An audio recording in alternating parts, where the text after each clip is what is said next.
आप सभी लोगों का एक पब्लिकेशन की ओर से मैं दिनेश कुशवाहा अभिवादन करता हूं। आप सभी का हार्दिक अभिनंदन है आज के इस बुक लॉन्च में। तो ज़्यादा समय न लेते हुए मैं इनवाइट करना चाहूँगा सविता सिंह सैवी जी को, जो एक जर्नलिस्ट हैं और एक आज की एंकर रही हैं। तो प्लीज़ आप मंच पर आइए। और सबसे पहले मैं जिनकी किताब के बारे में चर्चा करना चाहूँगा, जिनका आज बुक लॉन्च है, अनकहे लम्हे, जिसका शीर्षक है, और विकास बिश्नोई जी, प्लीज आप मंच पर आए। आप सभी का स्वागत करते हैं। पहले लेखक है जिनको हम मंच पर बुलाना चाहेंगे वो है विकास बिश्नोई जी, और इनके बारे में कहूँगी, किताब के बारे में कहना चाहते हैं कि कहते हैं कि जीवन की सबसे गहरी अनुभूति शब्दों की मोहताज नहीं होती। जीवन की कहानी आप सिर्फ शब्दों में नहीं बल्कि खामोशियों में आप अपना आकार पाते हैं। वो खामोशियाँ जो रिश्तों के बीच बनाती हैं, वो पल जो कहे नहीं जाते लेकिन उम्र भर दिल में अपनी छाप छोड़ जाते हैं। आज हम जिस पुस्तक के लोकार्पण के साक्षी बनने जा रहे हैं, वह उन्हीं अनकहे भावों, अधूरे संवादों और मोड़ में छुपी संवेदनाओं का सुनहरा दस्तावेज है। अनकहे लम्हे उन पलों की कथा है जहाँ रिश्तों की मधुरता भी है और अनकही तीस है।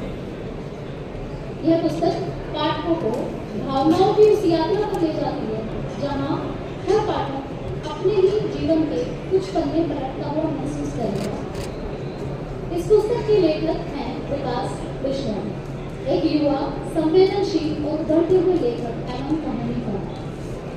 कम उम्र में ही उन्होंने मानवीय रिश्तों, भावनाओं और आंतरिक दृढ़ को जिस गहराई से समझा है, वह उनकी लेखनी में स्पष्ट झलकता है।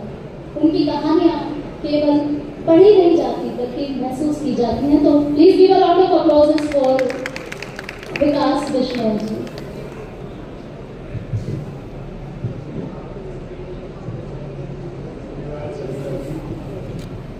सर्वप्रथम धन्यवाद देना चाहूँगा कि पब्लिकेशन के और साथ ही विशेषकर बड़े भाई दिनेश जी को, जिन्होंने मुझे इस मंच का अवसर प्रदान किया और आज आप सबके बीच हूँ।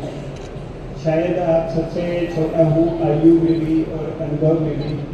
प्रयास किया है एक छोटा सा, जिसमें ये कहना चाहूँगा कि मैं कोई मतलब ज़्यादा लेखक नहीं हूँ। मैं आईटी क्षेत्र में काम करता हूँ, हरियाणा गवर्नमेंट के आईटी डिपार्टमेंट में काम करता हूँ। जो भी महसूस किया, जो भावनाओं को महसूस किया, जिन रिश्तों को महसूस किया या वन्य जीवों के जिन दर्द को महसूस किया, उन दर्द को मैंने शब्द देने का प्रयास किया है।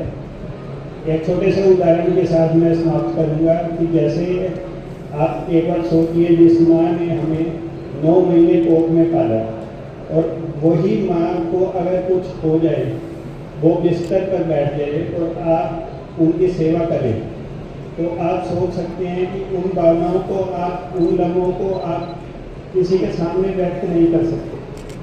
लेकिन आपके मन की जो भावनाएं हैं, जो आपके मन का जो दर्द है, वो आप किस तरह से बयान करेंगे किसी को। ये मेरे साथ सच्ची घटना है। जब माँ को एक्सीडेंट हुआ, फ्रैक्चर हुआ और मैंने जब उनकी देखभाल की, तो आप यकीन मानिए कि कुछ इस तरह की भावनाएं थी कि वो शायद मेरी एक बेटी हैं, उनकी हर तरह से परवाह करनी है, सब कुछ करना है। तो उसी से प्रेरणा लेकर कुछ लिखने का मन किया और आपके सामने आज ये पुस्तक है अनकहे लम्हे। आशा करता हूँ आप सबको अच्छी लगेगी।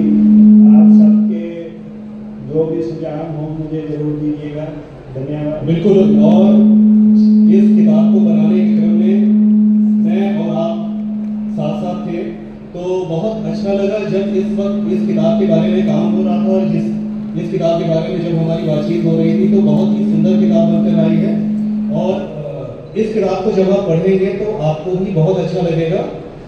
तो बहुत बहुत बधाई। एक हम चाहेंगे एक सामने एक फोटो हो जाए आपके साथ।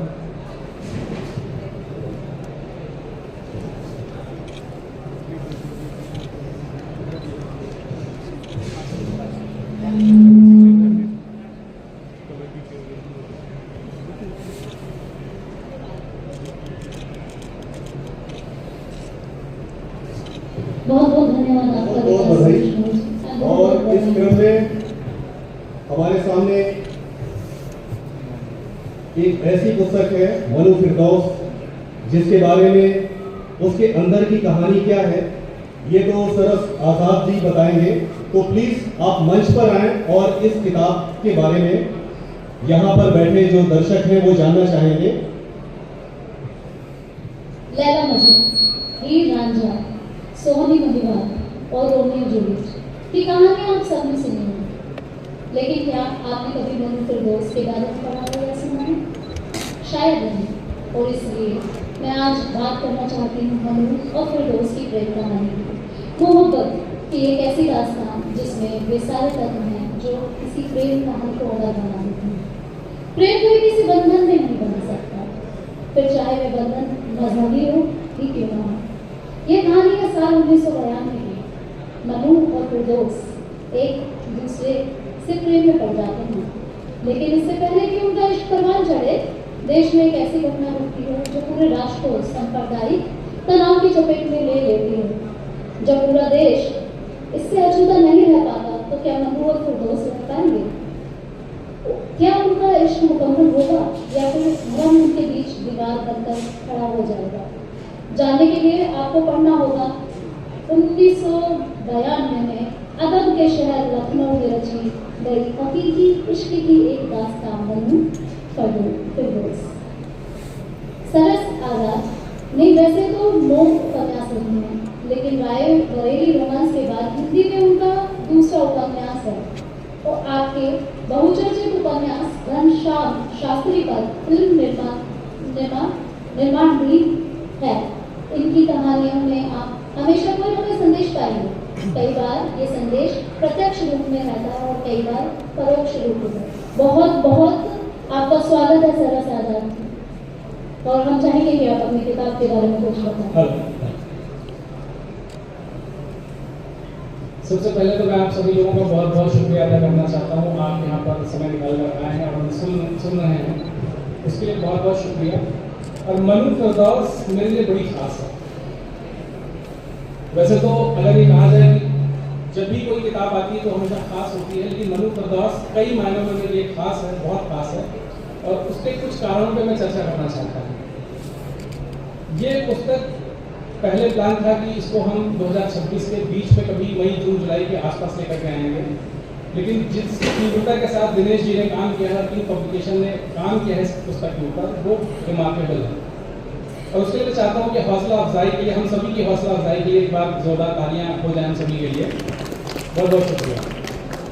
दूसरी बात यह है कि ये मेरा वैसे नवा उपन्यास है, पर हिंदी में ये मेरा दूसरा उपन्यास है।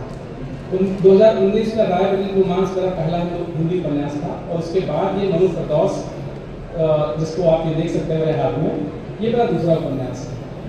तो जैसा कि सभी जी ने काफ़ी कुछ बता दिया है, मेरे लिए कुछ छोड़ा नहीं है हमने, कि ये एक प्रेम कहानी है, सन 1992 में रची गई है और अदब के शहर लखनऊ की कहानी है।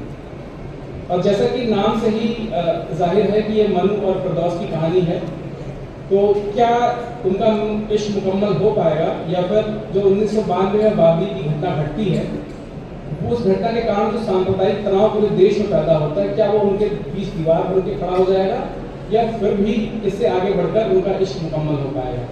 ये जानने के लिए आपको ये उपन्यास पढ़ना पड़ेगा, मनु फिरदौस की कहानी पढ़नी पड़ेगी। और ज़्यादा समय न लेते हुए एक शेर के साथ मैं अपनी बात खत्म करना चाहूँगा कि नफरतों के बाजार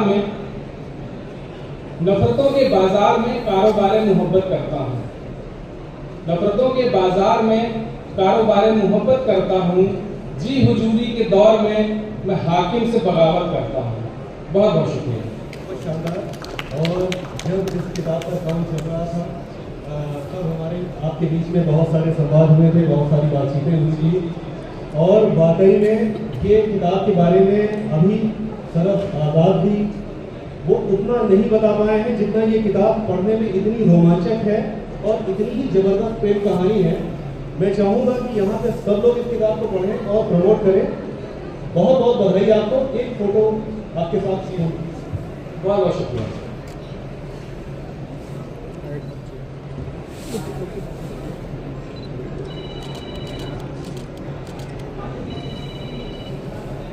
बहुत बहुत धन्यवाद। आज पूरी मेमोरी फिल हो गई। साहित्य सृजन के पद पर एक नई कवित्री अलंकृता राय जी, मैं चाहूंगा आप स्टेज पर आए।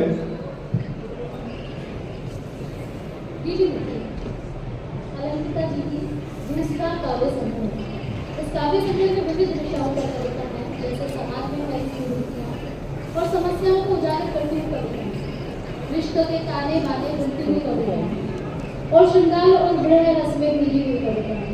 ये कविता कहीं ना कहीं बहुत अपनी सी लगती है, जैसे ये कवित्व की भावनाएं ना होकर हमारी और आपकी हो।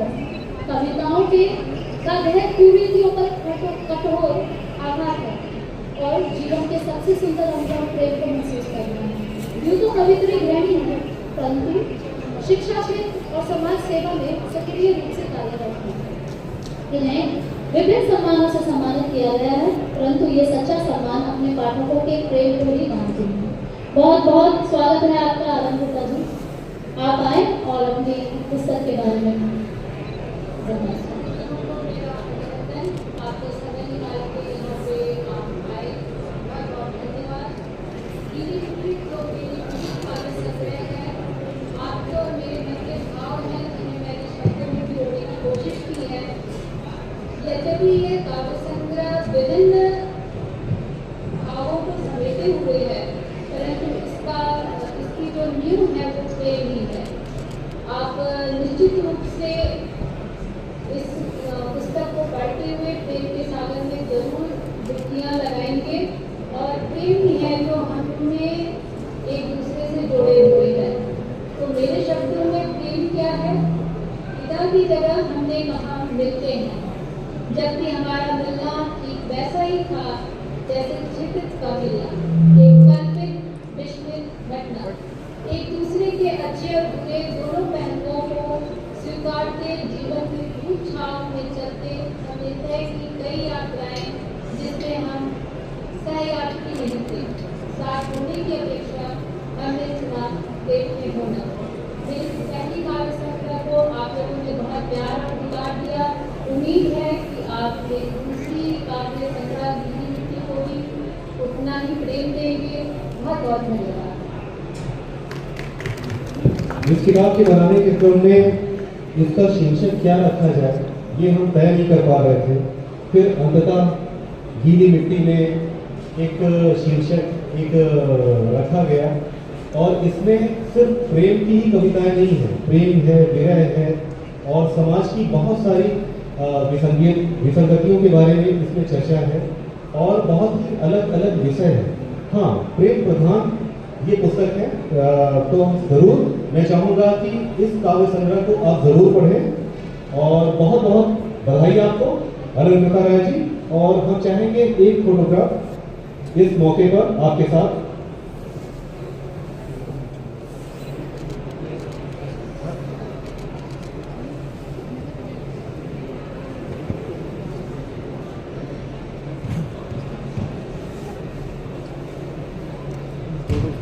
बहुत बहुत धन्यवाद। एक ऐसी लेखिका के बारे में मैं आपसे चर्चा करना चाहूंगा जो बहुत ही अलग अलग विषयों पर अलग अलग तरह से उनकी लेखनी चलती है, उनकी कलम चलती है। तो मैं बात कर रहा हूं एक ऐसी पुस्तक के बारे में, रूपांतरा। और ये एक समाज में स्त्री का जो संघर्ष है उसको जितनी बेहतरीन तरीके से लिखा गया है, मैं समझता हूँ ये बहुत ही अलग तरह की किताब है, और कोई भी इस किताब को पढ़ेगा तो तारीफ किए बिना रह नहीं पाएगा। मैं चाहूँगा सुरभि जैन जी आप मंच पर आए। मौन से जन्मी शक्ति, यह पुस्तक उन स्त्रियों की अनकही और अनसुनी कहानियों का संग्रह है जिन्हें समाज ने बार बार दबाया, चोट पहुंचाई और कई बार उनकी आवाज़ छीन लेने की कोशिश की, लेकिन वे स्त्रियां चुप नहीं रहीं। ये कहानियां सिर्फ स्त्रियों की नहीं बल्कि इंसानी भावनाओं की दास्तानें हैं, जहां टूटकर भी उठ खड़े होने का हौसला, चुप्पी से आवाज़ भरने का जज्बा और राख से उजाला रचने की ताकत दिखाई देती है। सम्मान, संवेदना और बराबरी के बिना कोई समाज आगे नहीं बढ़ सकता। यह किताब आपको पढ़ती है, आपके भीतर की हिम्मत और उम्मीद को जगाती है। सुरभि जैन संवेदनशील कवित्री, लेखिका और सीए और समाज सेविका हैं। उनकी प्रथम पुस्तक लाइफ 2.0 आत्म खोज की यात्रा को पाठकों ने अपार स्नेह दिया। राष्ट्रीय स्तर पर सम्मानित, कई साहित्यिक मंचों एवं बुक ऑफ वर्ल्ड रिकॉर्ड्स में अंकित, वे नारी सशक्तिकरण और जीवन की गहन अनुभूतियों को अपनी लेखनी से सशक्त स्वर देती हैं। उनकी रचनाएं पाठकों को आत्मविश्वास, प्रेरणा और नई चेतना से जोड़ती हैं। मैं बता देना चाहती हूँ कि जो सुरभि जी की पहली किताब थी वो इंग्लिश में थी, इसी वजह से ये बाइलिंगुअल राइटर भी है। तो सुरभि जी, आप अपनी किताब के बारे में कुछ बताएं। आपका बहुत शुक्रिया सैवी जी। सभी को मेरा सादर प्रणाम। आज मैं आपके समक्ष एक शक्ति के बारे में बात करने के लिए खड़ी हूँ, जो सिर्फ शोर में नहीं, मौन में आकार लेती है। हम सभी ने सुना होगा कि नारी शक्ति, और इससे सभी वाकिफ हैं, पर क्या नारी शक्ति को कभी किसी ने सही से समझ पाए हैं कि नहीं समझ पाए हैं? ये भारी लड़ाई की बात नहीं है, ये आंतरिक चेतना, आंतरिक लड़ाई की बात है। जी हाँ, मेरा पहली बुक इंग्लिश में थी, बट इस बुक को, इस हिंदी बुक को पन्ने पे उतारने का निर्णय मैंने तब लिया क्योंकि मैं काफ़ी सालों से कुछ NGO से जुड़ी हुई हूँ। वहाँ मैंने बहुत सी कहानियाँ सुनी हैं और उन कहानियों को सुनने के बाद ऐसा लगा कि समाज में काफ़ी समय से बहुत कहानियाँ दबी रह जाती हैं और उनका सामने आना बहुत ज़रूरी हो जाता है। तो इसी वजह से मेरा ये निर्णय था कि मैं इस किताब को हिंदी में उतारूँ, ताकि जिन औरतों के लिए मैंने ये किताब लिखी है, जिनकी कहानियाँ मैं आपके सामने लाने वाली हूँ इस किताब के माध्यम से, उनको सम्मान प्राप्त हो और उनको एक अपनापन महसूस हो हिंदी में इसे पढ़ के। यहाँ बैठे सभी उपस्थित लोगों से मैं एक सवाल करना चाहती हूँ, क्या आपके अंदर भी कोई ऐसी कहानियाँ हैं जो दबी रह गई हैं, जो अनकही हैं, और कुछ कहानियों को पढ़ के आपको उससे महसूस होता है कि नहीं, ये तो मेरी कहानी है? ये कुछ ऐसी ही कहानियाँ हैं जिससे आपको महसूस होगा नहीं, यहाँ सभी कहानियाँ हम सभी की हैं। तो ये सिर्फ एक औरत की कहानी नहीं है, ये सभी की कहानी है जिन्होंने आंसू नहीं, हार नहीं, अपने आप से लड़ना, संघर्षों से आगे बढ़ना और चेंज लाना इस माध्यम से कि मैं अपने जीवन के साथ, क्योंकि जब एक औरत अपने जीवन की भागदौड़ संभालती है तो वो अपनी नहीं, अपने साथ सबकी ज़िंदगी संभाल देती है। कुछ कहानियाँ मैं लिस्ट से आपको अध्यायों के नाम पढ़ के सुनाना चाहूँगी, तो शायद महसूस हो कि ये नहीं, ये हमारी ही कहानियाँ हैं। चूल्हे से कोर्ट तक, अनपढ़ से CEO तक, खाली पेट वाली शिक्षिका, नाम रह गया सिर्फ अम्मा, मैं विधवा नहीं विजेता हूँ, चप्पल वाली इंजीनियर, असली मुस्कान और आईने से परे मैं। कुछ ऐसी कहानियाँ हैं जिनके शीर्षक आपको अंदर से झंझोड़ के रखते हैं। इसमें से कुछ मेरी सबसे प्रिय मेरी कहानी है अनपढ़ से CEO तक। ये एक ऐसी औरत की कहानी है, जब मैंने इसको सुना तो अंदर से मन रो उठा। अनपढ़ होने के बावजूद भी वो औरत CEO कहलाई। उसने अपनी अनपढ़ता को अपने साहस, अपने सफलता में बदल के रख दिया।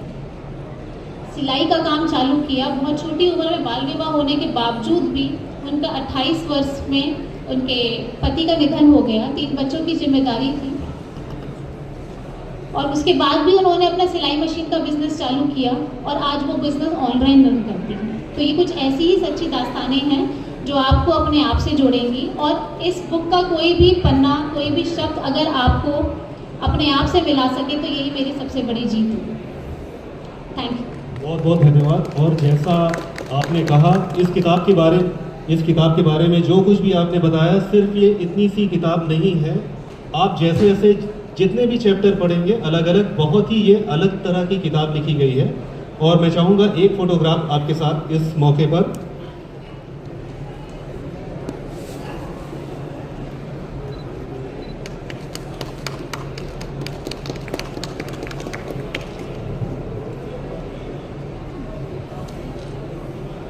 सभी का बहुत बहुत धन्यवाद। बहुत बहुत धन्यवाद। इस क्रम में हम बात करने जा रहे हैं एक ऐसी लेखिका के बारे में जो जिनका बैकग्राउंड बंगाली परिवार से है, जो लेकिन वो हिंदी में लिखती हैं। तो ये सबसे बड़ी बात है कि उनका हिंदी से जो प्रेम है वो बहुत ही अनोखा है, बहुत ही अद्भुत है। और इस क्रम में सरकती परछाइयाँ जयंती सेन मीना जी की पुस्तक है ये, और मैं चाहूँगा आप मंच पर आएँ। बहुत बहुत स्वागत आपका। आपने भारत की राजधानी नई दिल्ली में जन्म ग्रहण किया। लालन पालन, शिक्षा, दीक्षा, कर्म, व्यापार, विवाह, संस्कार सब कुछ इसी दिल्ली की सरजमीन पर संपन्न हुआ। बंगाली परिवार में पैदा होने के कारण वंशागत परंपराएं, जन्मगत चारित्रिक संवेदनाएं आपके अस्तित्व को सहज रूप में ही प्राप्त रही हैं। लेडी श्रीराम कॉलेज और विदेश तथा उद्योग मंत्रालय के अनुभवों ने आपके अस्तित्व की विशेषताओं में और निखार उत्पन्न किया। आप पिछले 15 वर्षों से हिंदी भाषा में उपन्यास, कहानियाँ और कविताएं लिखती आ रही हैं, जिनमें पाठक को उनके व्यक्तित्व के भावुक और दृढ़ दोनों पक्षों से साक्षात्कार होता रहा है। आपके पति स्वर्गीय निलॉय सेन से प्राप्त सहयोगिता एवं मार्गदर्शन के द्वारा आपने दिल्ली के नाट्य जगत में भी अपनी धाक जमाई है। केवल विदेश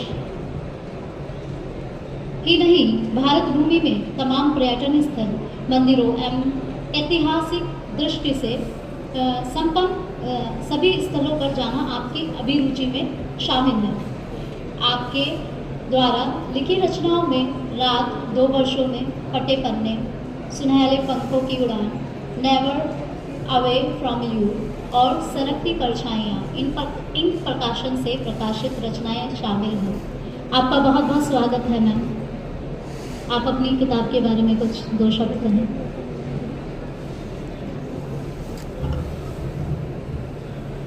आप सबको नमस्कार। जो आप दिल्ली की सर्दी में भी यहाँ पहुँचे हैं, हम जैसे लेखकों की बातें सुनने के लिए, कवियों की बातें सुनने के लिए। मेरा परिचय तो बहुत कुछ कह रहा है, क्योंकि ये परिचय कविता जी दे रही हैं, एक प्रकाशन दे रहे हैं, लेकिन मेरा परिचय इतना तक नहीं है, और न ही वो है जो सब दिखता है। बंगाली परिवार में अवश्य जन्मी हूँ, क्योंकि दिनेश जी को पता है, लेकिन दिल्ली में ही जन्म हुआ, पढ़ाई लिखाई, विवाह, संस्कार सब कुछ दिल्ली में ही हुआ। इसलिए अपनी हिंदी भाषा में बोलकर, कहकर, लिखकर मैं अपने आप को ज़्यादा जाहिर कर सकती हूँ। बांग्ला भाषा घर में बोलना लाजमी था, बोलना ज़रूरी था, क्योंकि घर में वैसा एटमॉस्फेयर था। घर में बांग्ला बोलो और घर से बाहर जाओ तो अंग्रेज़ी बोलो, लेकिन हिंदी का इतना रिवाज नहीं था, चलन नहीं था। लेकिन जब लिखने बैठी तो मुझे लगा कि मैं हिंदी में अपने आप को ज़्यादा जाहिर कर सकती हूँ, इसलिए हिंदी में लिख रही हूँ। हिंदी में मैं जो कुछ भी कहना चाहती हूँ, सबसे पहले तो ये है कि मैं गीत बेचती हूँ। मैं गीत बेचती हूँ, तरह तरह के गीत, रंग बिरंगे गीत, मन के विस्तृत आकाश में छा जाने वाले गीत। मैं ऐसे ऐसे रसरे भीगे गीत बेचती हूँ, हंसी में छुपी खामोशी की रीत बेचती हूँ। मैं गीत बेचती हूँ। आज फिर से मेरा कोई गली के मोड़ पर मुझे छोड़कर चला गया। आज फिर से मेरा कोई गली के मोड़ पर ही मुझे छोड़कर चला गया। पहले जो घर के अंदर सहेज कर सौंप कर जाता था, आज वह दूर से मकान का पता बताकर चला गया। मैं अपने ही घर को पहचान नहीं रही थी। दरवाजे पर लटके कड़ियों का वो निशान बताकर चला गया। दीवार के उजड़े पलस्तर पर लिखा मेरा नाम सिरे से मिट चुका था। मेरी यादों में कौंध कर साफ हर्फों में मेरा लिखा हुआ नेम प्लेट मेरी आंखों के आगे रखकर चला गया। आज फिर से कोई मेरा गली के मोड़ पर मुझे छोड़कर चला गया। ये जो पाने और खोने की जो संवेदनाएं हैं, इसी से रस की उत्पत्ति होती है, इसी से मन में प्रेम कहिए, दर्द कहिए, तूफान कहिए, इन सब का उद्रेक होता है। और इसी से ही हम जैसे लिखने वाले जो शुरुआती तौर पर 15 साल, ऐसा कोई इतना समय नहीं कि मैं बहुत अपने आप को कह सकूं कि मैं बहुत अच्छा लिख रही हूँ, बहुत समय से लिख रही हूँ। उस उद्रेक के कारण हम अपनी संवेदनाओं से आपको रूबरू कराते हैं, आपके सामने अपनी बात को कहना चाहते हैं, और इसी के रूप में मैंने अपनी सरकती परछाइयाँ लिखकर आपके सामने प्रस्तुत की है। बहुत अच्छा लगेगा अगर आप मेरी भावनाओं को पढ़कर मुझे समझने की कोशिश करें। धन्यवाद। एक बात और जो मैं आपके बारे में बताना चाहूँगा, एक बात और जो मैं आपके बारे में बताना चाहूँगा, आप जब भी बैक कवर पे देखेंगे नीलोय सेन जी की फोटोग्राफ भी साथ में रहती है, और आप दोनों लोग बहुत ही अच्छे दिखते हैं, और बहुत सारी आपके साथ तो बहुत सारी यादें होंगी, लेकिन मैं इनकी बात क्यों कर रहा हूँ, ये जितनी भी चित्रकारी है इस किताब के अंदर, हर कविता के साथ ये इनका है, और बहुत ही यूनिक चित्रकारी है जो नीलोय सेन जी ने आप मतलब कि वो चित्रकारी करती थी और आप उस पर कविता करती थी।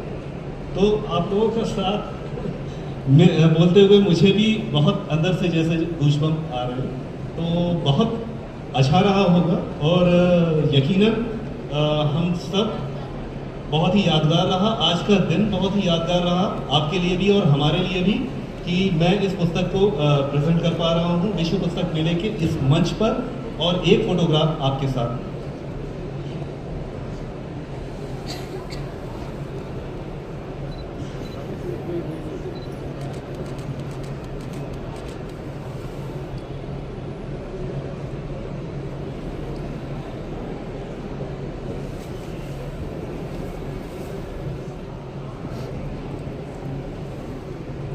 बहुत बहुत धन्यवाद। और इस तरह आज का पहला सत्र का समापन होता है। आप रुकिएगा जयंती जी, आप रुकिएगा मंच पे। हम चाहेंगे कि जो भी ऑथर हैं पहले सत्र के मंच पे आ जाएं, एक ग्रुप फोटो हो जाए किताबों के साथ, बहुत अच्छा लगेगा।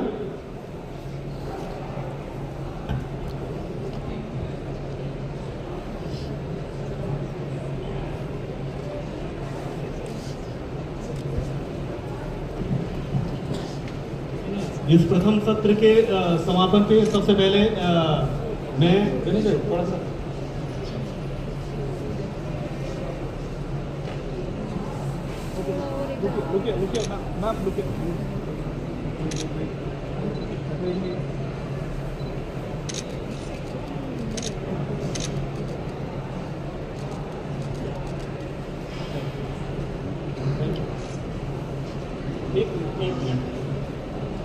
विश्व पुस्तक मेला 2026 आपको कैसा लगा, और इस अवसर पर आपकी पुस्तक, आपकी नई किताबों का एक तरह से बुक लॉन्च हुआ।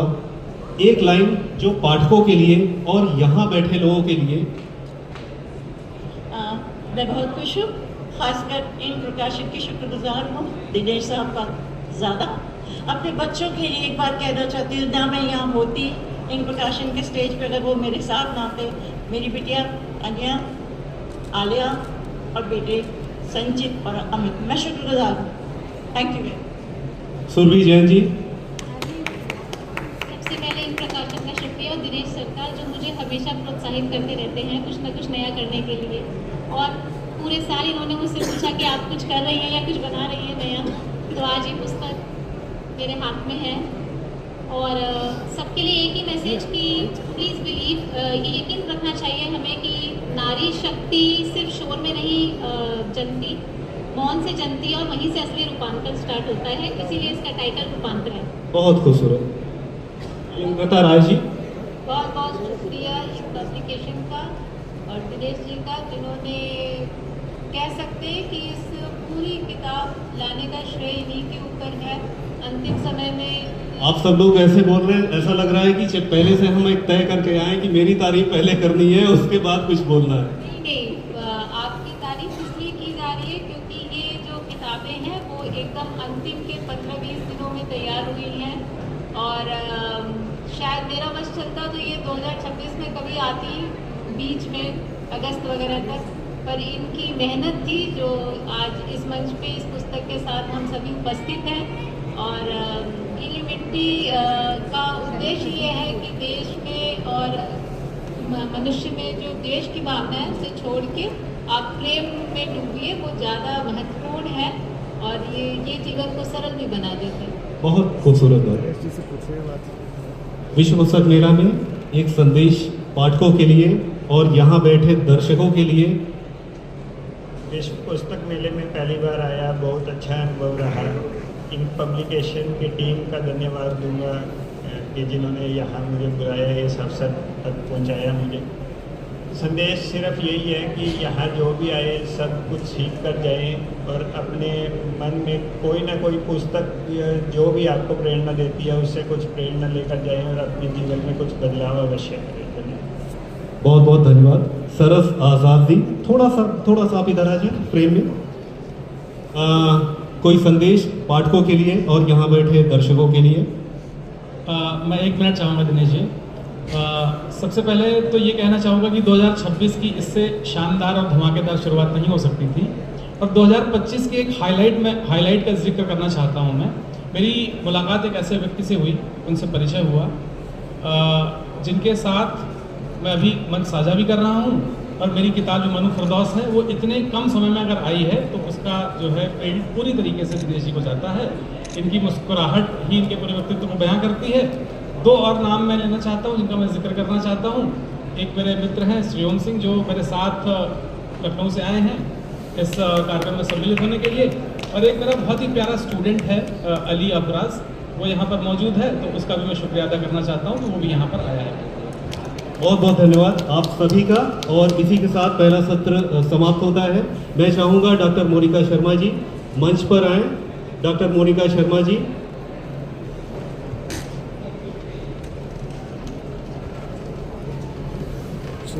यह पुस्तक या तुम्हारी प्रेम श्रृंगार, समर्पण, एहसास, आत्मीयता और बंधन को शब्दों में उतारती कविताओं का संग्रह है।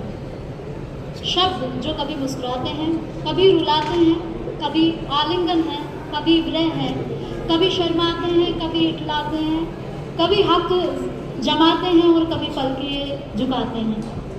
ऐसे ही शब्दों से ओतप्रोत काव्य संग्रह है यादें तुम्हारी। यादें जो हमें ले जाती हैं प्रेम नगर को, जहां हम सब की कुछ यादें छुपी हुई हैं, और याद तुम्हारी की कविताएं हमें उनसे मिलवा देती हैं, उनकी याद दिला देती हैं।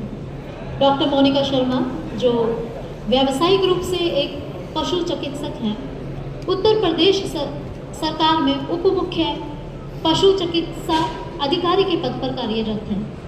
उनके अब तक 3 एकल व 8 संपादित पुस्तकें प्रकाशित हो चुकी हैं। उनका प्रथम काव्य संग्रह कुछ कहना है मुझे डॉक्टर हरिवंश राय बच्चन पुरस्कार से सम्मानित हो चुका है, और उनकी कहानी संग्रह लगातार उत्तर प्रदेश हिंदी संस्थान द्वारा सम्मानित है। कुछ समय पूर्व प्रकाशित काव्य संग्रह बिखरी अनुभूति अमेज़न पर बेस्ट सेलर रहा है। अपने लेखन के साथ साथ अपने व्यावसायिक कार्यों के लिए भी कई बार सम्मानित हो चुकी हैं डॉक्टर मोनिका शर्मा। उनका लेखन भावों की गहरी अनुभूतियों को कागज पर उतारने में सक्षम है। फिर कविता हो या कहानी, दोनों में ही उनकी पकड़ पैनी लेखनी है उनकी, जो हृदय तल तक अपनी छाप छोड़ती है। यह पुस्तक आपको प्रेम की याद दिलाती है और प्रेम से सरोबार कर जाती है। इन सब के साथ डॉक्टर मोनिका शर्मा एक शास्त्रीय नर्तकी और चित्रकार भी हैं। इस काव्य संग्रह याद तुम्हारी का मुख्य प्रश्न आवरण भी डॉक्टर मोनिका शर्मा की ही कलाकृति है। आपका बहुत बहुत स्वागत है मोनिका जी। हम चाहेंगे कि आप अपनी पुस्तक के बारे में कुछ बात करें और आप मंच पे विराजमान हैं।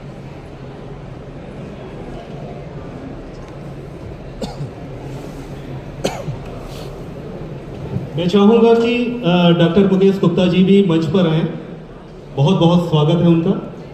आइए सर, स्थान ग्रहण।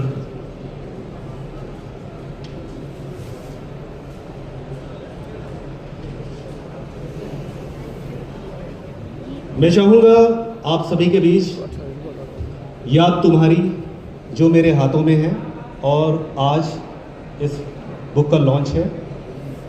मैं चाहूँगा कि आप इसकी जो रचनाकार हैं उनसे आप सुने याद तुम्हारी शीर्षक के बारे में और पुस्तक के अंदर कैसी कविताएं हैं। देखिए, प्रेम हम सबके अंदर बहता रहता है, एक ऐसी सरिता जो कहीं रुकती नहीं है, बस हमारे अंदर बहती रहती है।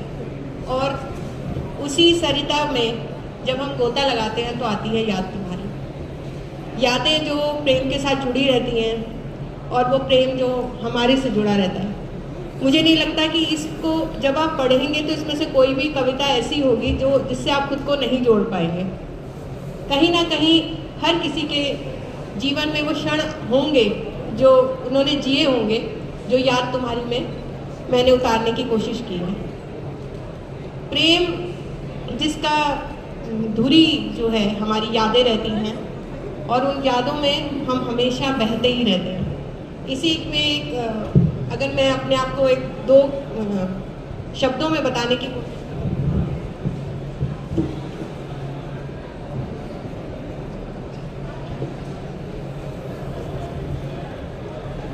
याद तुम्हारी को मैं कहती हूँ कि प्रीत है मीत है, प्रीत है मीत है, राग है अनुराग है याद तुम्हारी।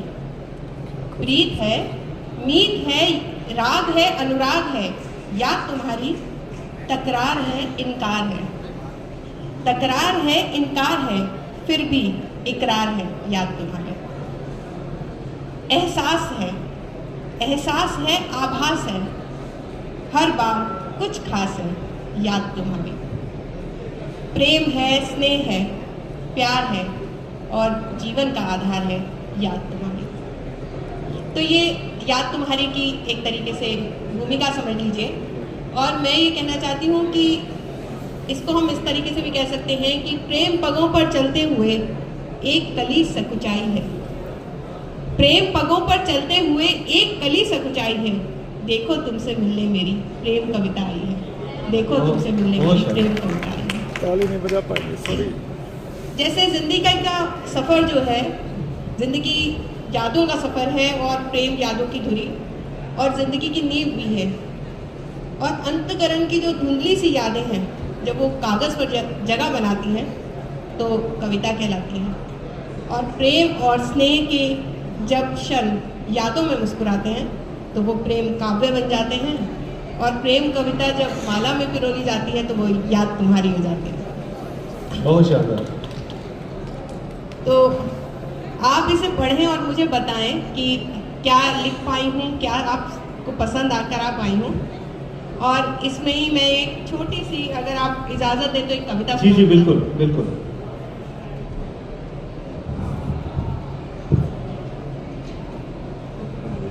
ओ यौवन की मतवाली, ओ यौवन की मतवाली तू प्रेम सुधा रस की प्याली। ओ यौवन की मतवाली तू प्रेम सुधा रस की प्याली। तू मृग नैनी तू चंद्रमुखी, तुझे देखे नैन मन होए सुखी। तू मृग नैनी तू चंद्रमुखी, तुझे देखे नैन मन होए सुखी। तू 14 चांद सी उजलाती, तू 14 चांद सी उजलाती, तू हृदय तपन शीतल पाती। बहुत खूबसूरत। तू 14 चांद सी उजलाती, तू हृदय तपन शीतल पाती। तू शोक लता सी बल खाती, जीवन सरिता सी मधुमाती। तू शोक लता सी बल खाती, जीवन सरिता सी मधुमाती। तुम भंवरों का गुंजन, तुम भंवरों का गुंजन हो, तुम हरा भरा नंदन वन हो। तुम चंचल शोक हसीना हो, कुदरत का कोई नगीना हो। बहुत शानदार। तुम चंचल शोक हसीना हो, कुदरत का कोई नगीना हो।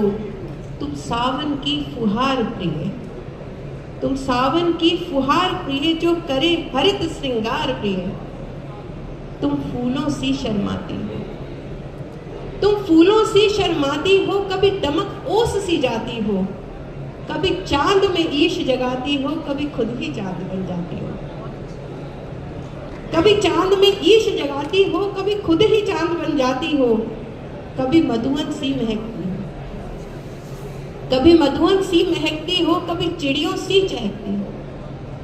तुम सुधा सुरा तुम जीवन हो, तुम सुधा सुरा तुम जीवन हो, तुम परलौकिक आलिंगन हो, तुम जीवन रस पीयूषा हो, तुम धवल वरण की उषा हो। बहुत शानदार।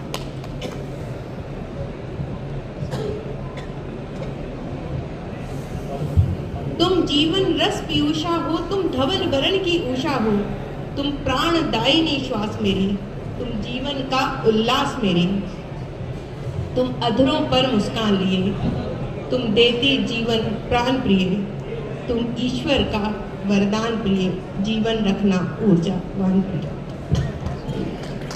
मैं चाहूँगा 2 शब्द डॉक्टर मुकेश गुप्ता जी इस पुस्तक पर, जो आपके जीवन साथी हैं और प्रेम काव्य का पूरा सार है। आप सभी का बहुत बहुत धन्यवाद कि यहाँ कार्यक्रम में आप सभी उपस्थित हैं। जैसे कि परिचय से लग गया होगा कि मैं इनका पति हूँ और मेरा मानना है कि आप बड़े लोगों के साथ लगे रहिए तो आपको भी बड़ी जगह बैठने का मौका मिल जाता है। तो मूल इसमें यह है कि आप लिख रही हैं और जो आप लिखना चाह रही हैं, बस मेरा यह सहयोग है कि मैं उसमें कोई रोक टोक नहीं है और वो अपना काम कर रही हैं और हम उनका सहयोग कर रहे हैं। बहुत बहुत धन्यवाद। सर, आपका जो एक सपोर्ट है वो जो किसी को दिखाई नहीं देता, वो तो मैं महसूस करता हूँ, क्योंकि मैं 2018 से आप लोगों को जानता हूँ और जिस तरह से आपकी यात्रा रही है, डॉक्टर मोनिका शर्मा जी, यानी कि आप ये समझिए कि जो पशुओं का चिकित्सक है, उसकी कविताओं में उतनी गहरी मानवीयता हो। और जब पहली किताब आई थी कुछ कहना है मुझे, उस पर पहली इनकी किताब पर डॉक्टर हरवंश राय बच्चन पुरस्कार इनको राज्य कर्मचारी संस्थान की ओर से 1 लाख रुपए के साथ मिला। और जब इनकी दूसरी किताब आई तो पंडित शिंगलू प्रसाद जी की पंडित बद्री प्रसाद सिंगलू पुरस्कार उस पर मिला, 8,000 रुपए की उसमें भी राशि थी। तो इनकी जो यात्रा रही है वो बहुत ही अद्भुत रही है। और उसके बाद जब इनकी तीसरा बिखरी अनुभूति तीसरा काव्य संग्रह आया तो अमेज़ॉन के टॉप 10 में वो किताब शामिल थी। और चौथी किताब मेरे प्रकाशन से और करीब 7 पुस्तकों का संपादन आपने किया है। तो मैं चाहूँगा कि इस किताब को भी वो हाइट मिले, वो प्यार मिले पाठकों का। तो इसके लिए आपको बहुत सारी बधाई, आप दोनों को बहुत सारी शुभकामनाएं।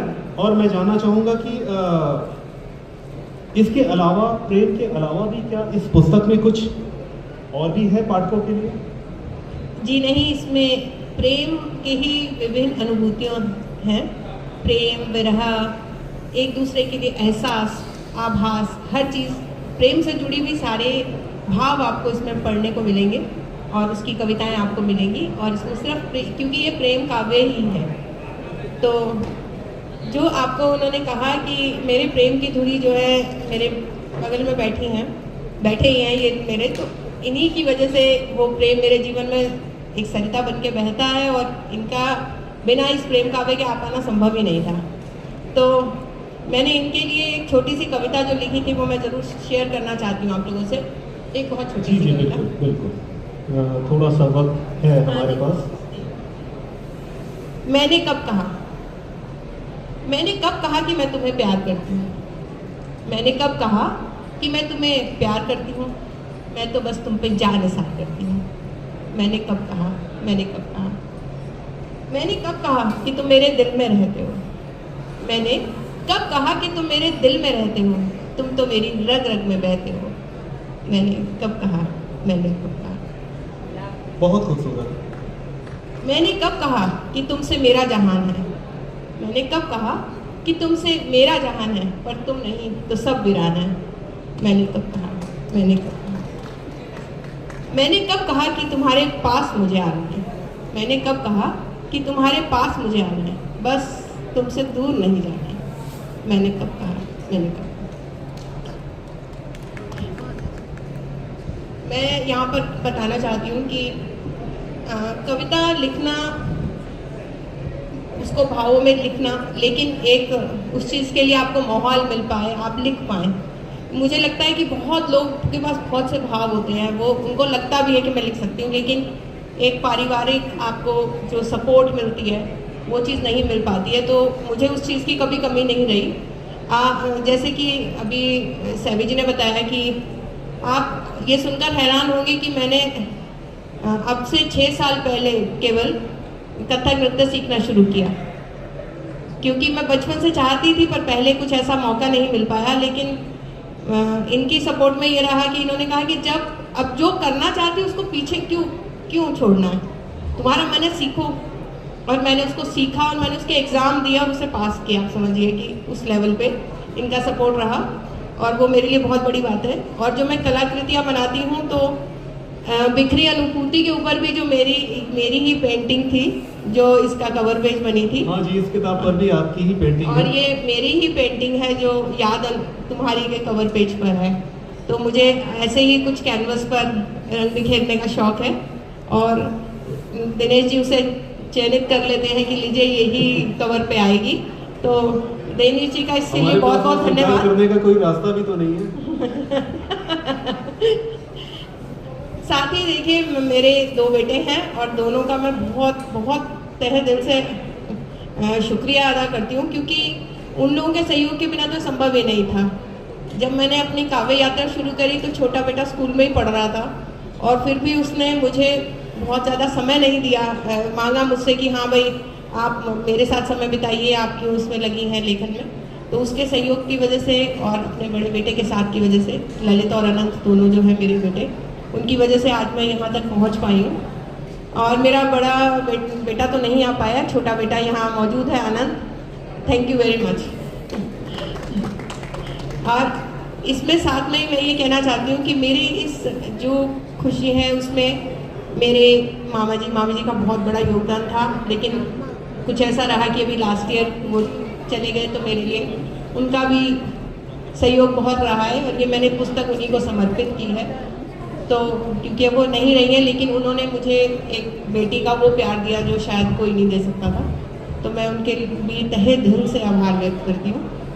और आप सब लोगों का सबसे ज़्यादा कि जिन्होंने पढ़ा, मेरे लिए सबसे बड़ी खुशी की बात यह है कि मुझे जो पुरस्कार मिले उसके साथ में बिखरी अनुभूति को अमेज़ॉन बेस्ट सेलर रहा। वो 10वें रैंक तक पहुंचा और जब वो ऊपर बढ़ रहा था तो दिनेश जी हर आधे घंटे फोन करके कहते थे आपने देखा, अब वो 100 पे पहुंच गया है। अरे वो 100 के अंदर आ गया। अरे मैडम 76 पे देखा मैंने। अरे मैडम अब तो ये 45 पे है। और जब वो 10 पे आ गया तो रात में उन्होंने उसका स्क्रीनशॉट खींच के तब 1:30 बजे करीब इन्होंने देखा होगा जब पहली बार कि वो 10 रैंक पे फिर वो बना रहा कुछ दिन। तो ये अमेज़ॉन बेस्ट सेलर बन गई बिखरी अनुभूति सिर्फ आप लोगों की वजह से, क्योंकि अगर आप लोग नहीं पढ़ते, आप लोग उसे नहीं देखते तो अमेज़ॉन बेस्ट सेलर तो कर रही है। मेरे लिए मुश्किल हो जाएगा बाकी ऑथर को मेंटेन करना।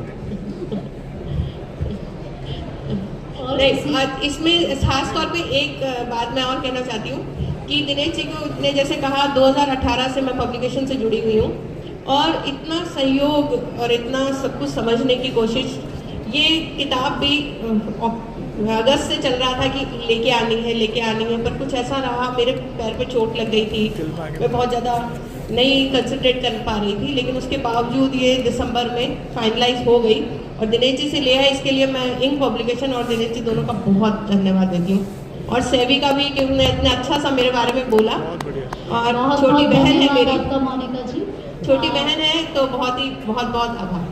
अब एक पाठक के नाते और चलिए छोटी बहन के नाते भी मेरा एक प्रश्न है आपसे।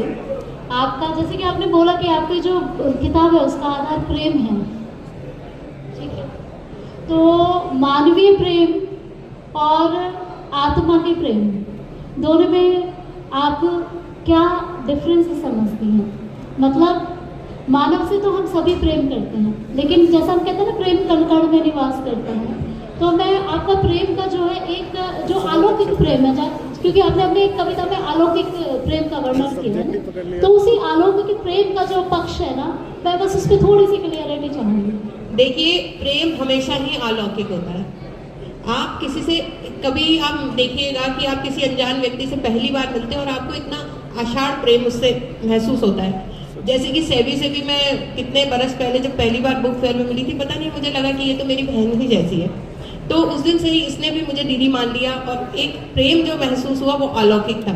तो प्रेम हमेशा से अलौकिक है, वो शारीरिक है ही नहीं।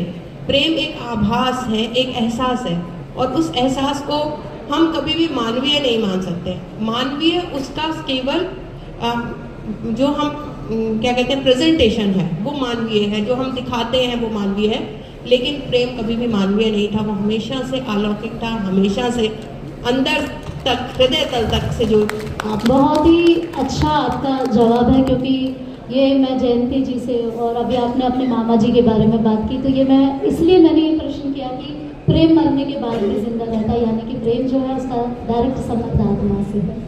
धन्यवाद। हमेशा से ही प्रेम आत्मा से जुड़ा हुआ रहता है, और मैं इसलिए आपको भी अपने प्रेम से आप सब लोगों को रूबरू कराने की कोशिश है। आप सब लोग इसे पढ़िएगा और अपनी ज़रूर बताइएगा कि आपको पुस्तक कैसी लगी। और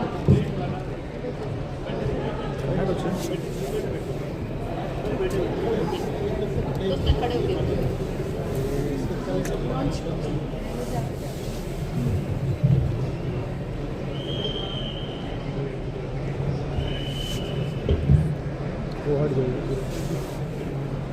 इसी से आ जाएगा निकालने।